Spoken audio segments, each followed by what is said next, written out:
நமக்கெல்லாம் சில சமயத்தில் மனசுக்கு ரொம்ப வேதனையை கொடுக்குற விஷயங்கள் நடக்குது. அது நமக்கு ரொம்ப வேண்டப்பட்டவங்களோட மரணமாக இருக்கலாம், அல்லைன்னா நமக்கு ஏதாவது நம்ம சொந்த வாழ்க்கையில் வர்ற தோல்வியாக இருக்கலாம்.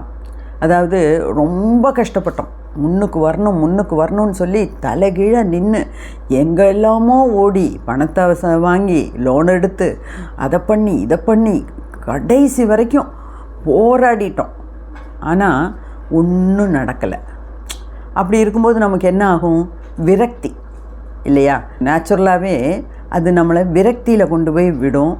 மனசோட வேதனை நம்மளாலேயே தாங்கிக்க முடியாது. அதாவது விரக்தியோட உச்சக்கட்டத்துக்கே நம்ம போயிடுவோம். மனசும் தளர்ந்து போயிடும், உடம்பும் தளர்ந்து போயிடும். இனிமேல் என்னால் ஒரு இன்ச்சு கூட நகர முடியாது அப்படிங்கிற ஒரு நிலைமைக்கு நம்ம வந்துட்டோம்னா அப்புறம் நமக்கு வேறு ஒன்றும் செய்யறதுக்கு இல்லை.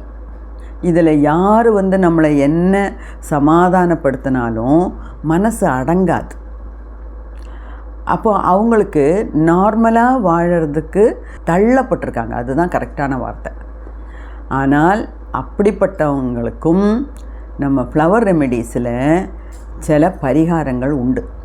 சில ஃப்ளவர் ரெமெடிஸ் எடுத்துக்கிட்டோம்னா அழகாக இந்த விரக்தியின் உச்சக்கட்டத்தில் இருந்து கொஞ்சம் கொஞ்சமாக திரும்பி வந்து நமக்கு நார்மலான ஒரு வாழ்க்கை வாழ முடியும்.